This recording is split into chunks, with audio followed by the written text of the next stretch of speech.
Okay. Probably tired of watching me sand knives. So, how about you just watch me sand knives? I do have something I wanted to talk about, but I wanted to preface this with saying precious metals, gold and silver. I own no gold. I could never ever afford to spend the money on gold. I have a few ounces of silver. I mean, a few. And that's all I can afford, But on some of these forums that I go to, they're preparedness forums on Facebook, and I go to one in particular called the Christian Preppers because it seems to have less drama until you come to the subject of acquiring precious metals. Now, I think if you have money and you have all the money, you have all the food, you have all the guns and ammo, you've got water, your bills are paid, and you have money that has nothing to do but sit in the bank. To me, based on what I've seen happen to the dollar, meaning it's worth less and less and less, and precious metals have become worth more and more and more. Is it 7, 8? How long ago? Let's just say a decade ago, an ounce of gold was $300. Now it's 2,050 today. I don't know what, maybe tomorrow or yesterday. So, can you say that for the dollar or any stock that you invested in? And I don't have a 401k. I'm on Social Security. That's all I have. And, if I make $1 or $2 making knives, it goes right back into the shop. I buy tools or replace sandpaper or buy more steel or pay for the electric bill here because it's, pretty expensive. This is a whole trailer that takes electricity, and all these machines take a lot of electricity. So here's what I notice on the forums, and even the Christian Prepper forums. You have two schools of thought. You have people who buy precious metals, and they don't try to convince anyone else to buy precious metals. And then you have the people who don't buy precious metals and get angry if you don't agree with them. And, they'll throw scripture at you about, there's one where they'll throw their gold and silver in the streets. I can't quote the actual scripture or where it is, but I've heard it before, and I've seen it repeated over and over by people who also couldn't quote it verbatim or tell you where it is in the Bible. I've seen it, so it does exist. But, everything in the Bible is in context. What did it say before that? What did it say after that? There's also, who was it? Joseph, that was commanded by the Lord to put 7 years of wheat up. Can't tell you where that is either. But for everything that's in the Bible, if you don't have it in context, then it means nothing when you repeat just part of it to support an argument. And, that's what people do on these forums. And somebody asked a question about precious metals, and my reply was that there are two schools of thought. Those who buy precious metals and keep it to themselves and don't ask anybody for permission or brag about it. And then you have those who are of the, well, you can't eat gold and silver, so you shouldn't buy it because I don't think I should buy it. And those people are the ones that constantly attack the people who think, well, I've got all my bases covered and I've got a little bit extra money. And rather than leave it lay around and become worth less and less and less, I think I'll put it in a precious metal and hang on to it. And the arguments just blow my mind. Why is it so important for the people who don't want to store precious metals? Why is it so important that they get other people to not buy precious metals and agree with their opinion. I am of the opinion that if you don't want precious metals, you shouldn't buy precious metals. And if I do buy precious metals, it's none of your business. Even though I told you, but I also told you I've got, barely any to speak of. It's just that, okay, I have a Trump 45 silver coin just because somebody gave it to me and then I liked it. And I bought like 3 more and I gave them out as gifts. And I think I gave one out as a subscriber gift. So, it really doesn't matter how much I have because that's not the point. The point is, I think anybody who wants to buy precious metal should buy precious metal. It would be, you don't hear the argument where I think I should buy canned Campbell's soup. And somebody says, well, you shouldn't buy canned Campbell's soup. You should buy, dehydrated whatever. Nobody has that argument. But when it comes to precious metals, people are just adamant one way or the other. Actually, the people who buy precious metals, they have little to say about it. And the people that don't buy precious metals get angry and say really mean things in the comment sections about those that do buy precious metals. It's really bizarre. And I read some comments just before I turned this on, and I'm almost done with interacting with people that aren't on my YouTube channel. I was a member of our local Wascom Facebook page, and let me tell you, there's some real idiots who know how to type.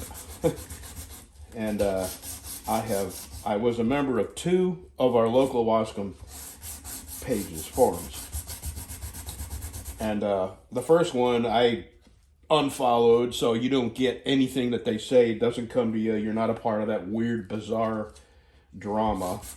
Every once in a while, there's something useful, like a road is closed, and they tell you, our water was off for a couple of days, and nobody knew why, except somebody put it on that Facebook page and said, here's why. Major leak, they're working on it, blah, blah, blah. So, okay, it has some use, but to me, nowhere near enough use to allow idiots into your life. So there was another Wascom Facebook page called Wascom, Texas, Say What You Want. But they named it incorrectly. They should have named it Wascom, Texas, Say What You Want, unless you say something I don't like. Because that's exactly what happened. Somebody was putting political content up, and the guy who started the Facebook page took issue with it. And then somebody else took issue with it. And I said, well, why did you name this Say What You Want if you don't really want people to say what they want? That's ridiculous. Okay, so now I'm the evil one. I'm the stupid one for asking them why they would go and name a Facebook page Say What You Want when you clearly don't want people to say what they want. That's what the world has become. So now I unfollowed that page, and I'm a member of several preparedness forums on Facebook, and I don't really comment on any of them just because I just can't take the drama. Well, if you say something that somebody disagrees with, it's not good enough that you have an opinion that's yours. If you have an opinion and it's different than theirs, they will leave comment after comment after comment trying to convince you to see things their way. And it doesn't really matter if I see things one way and they see things another. How could it possibly matter? This is just a Facebook forum. It's words on a computer.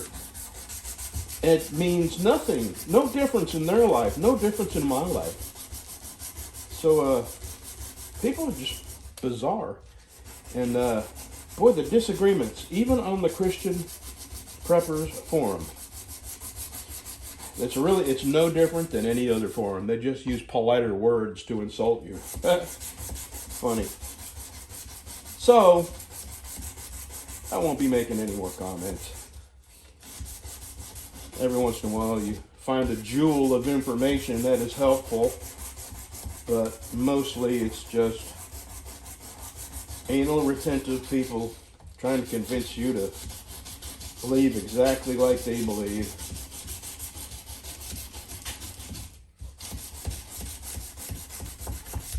So this is knife number 2, sanded up to 220. This is knife number 1, sanded up to 220. Here's knife number 3. 220 is next on it. Oh no, I'm sorry, I got that backwards. This is the not finished. This is the finished. 220, working on 220. 220 coming up.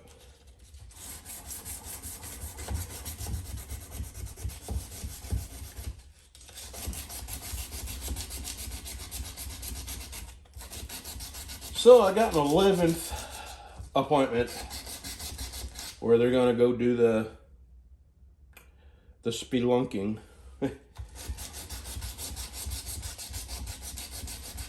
And I'll go from there. They will be able to tell me whether I can get reconnected or not. And good news is I don't have to drink a gallon of that nasty stuff. I do have to take something called Miralax and mix it with Gatorade, which I can do that. Anything is better than that 1 gallon jug of horrible stuff they want you to drink.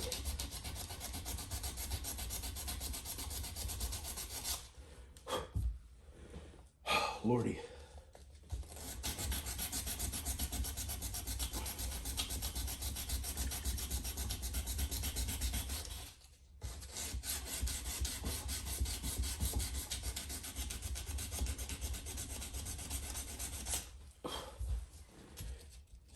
I was hoping to put my surgery off till after Christmas, but Charlie reminded me that after the first of the year, I got to start all over again with my deductibles. So, yeah, I remember how much that was and how hard it was to come up with them. So, I'm back to get me in there just as quick as possible, and let's get this game on the road.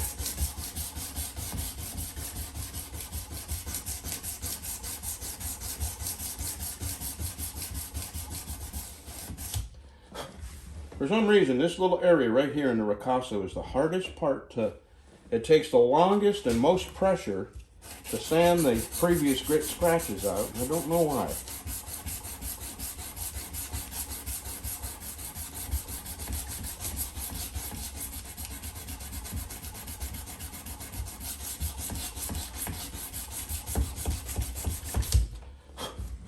And you just cannot trick yourself into saying, well, I'll use the next grit to get these scratches out, because as you progress in grits, it gives you a little feeling of satisfaction, like you're getting somewhere, and your mind will sure try to convince you to move on to the next grit so you can get that little bit of satisfaction. But it ain't happening. If you don't get the scratches out with this grit, they're not coming out with the even finer grit.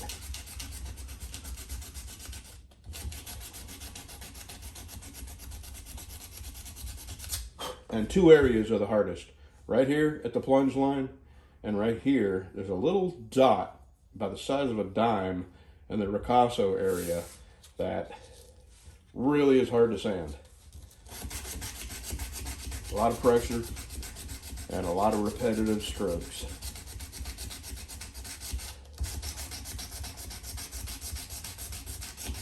Well, since these are all going to be mirror polished, you can't skip any. You got to get them all out. All right, let's see what the other side looks like. All right, that side's done. Now I need to make some noise. Take my drill. On the spine of the knife, I sand this away diagonally, and then I take this and I go this away, and that way I can see, because it's really hard to get scratches out of the spine too.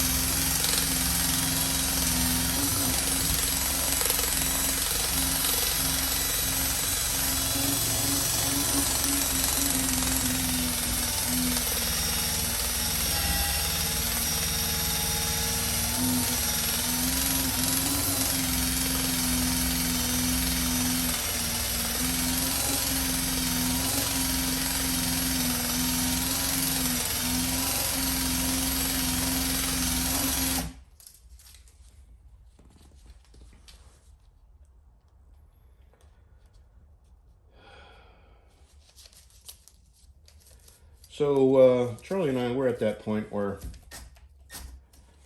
I got all the guns I need. I got all the ammo I need. I got all the food that I would have room to store. We got water stored. The house is paid for. You know, I have a little bit of debt. So if I find myself in position of extra dollars, I'm either going to pay it towards my car or buy a piece of silver. I think in our lifetime we're going to see a time when our dollar has no value. I think we're going to see that, and I'm not one of them sky is falling kind of people. But I don't see how it can keep going like it is, with them continuously printing money, and the money that's in existence already becomes less and less valuable.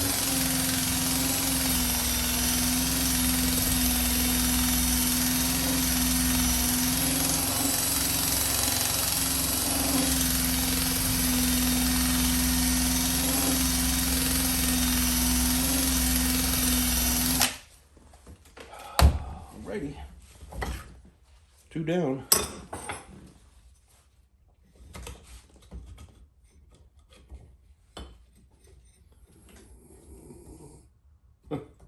He's snoring. I don't know if you can see him. He's over here. Where'd you get the pine straw? Huh? You had pine straw stuck on me. Okay, here's how I do the spine now. Diagonally, and that way I can see the scratches and see if I'm getting them out, because the scratches are, what do you call it, perpendicular to the way I'm sanding.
There are people in some of the knife making forums that are just about the same way. Okay, something ain't right here. Okay, I had it wrong. I got the wrong one in there. Yep, I don't know how I screwed that up. And I just don't take part in it anymore. I don't know why, but this comes up constantly in some of the knife making forums, constantly. And they'll start it off and they'll say it like, what do you call these kind of people? I think they call them passive aggressive, and it's such an easy thing to recognize now because it's such a common thing. And they'll say, someone once told me that you're not a real knife maker unless you forge your own steel. Okay, so this isn't a knife. This isn't a knife. All the things I've made, I guess, aren't knives, according to this person. The way they say it is, I didn't say that. I was just repeating what someone once told me. That's called passive aggressive. So then the arguments start, and then it's funny because it's the same kind of people who could be in their shop making knives, but no, they're on Facebook arguing about who's a real knife maker. It's just ridiculous. Absolutely ridiculous. And Yeah, I fell for it a time or two. Yeah, but I don't anymore. I just read the comments and chuckle.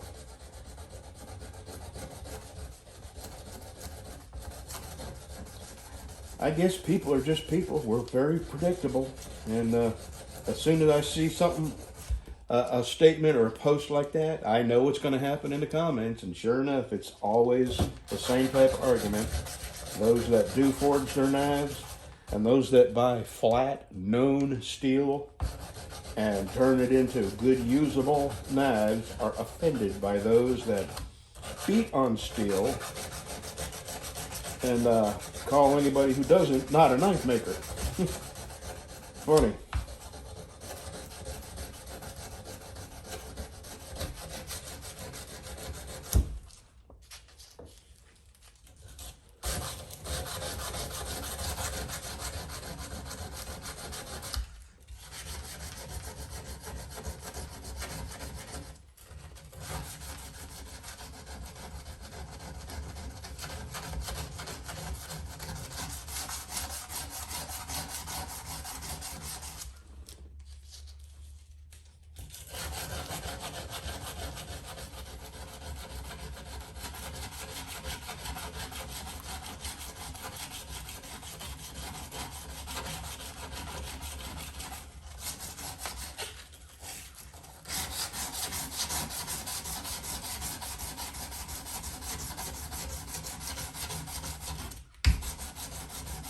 Some of these scratches are really deep and it takes a whole lot of rubbing to get them to come out.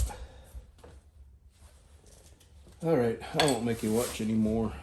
I got to give my arms a break. I may not be able to get it any higher today. My arms are killing me. I spent 3 knives sanding the grind lines out of 3 knives is an awful lot of work. I did that yesterday and went home. Across my middle back, it's just killing me. It hurt so bad I could hardly breathe deep, and it's from the muscles that you use sanding. Okay, I'm gonna sand a little more, take a break, we'll see you. All right, that's it for today. 220 is the next grit, and I've just wore my arms out. Yesterday, sanding out the grind lines is what really killed me for today. But tomorrow will be a better day because I only sanded half a day today. So let's go home.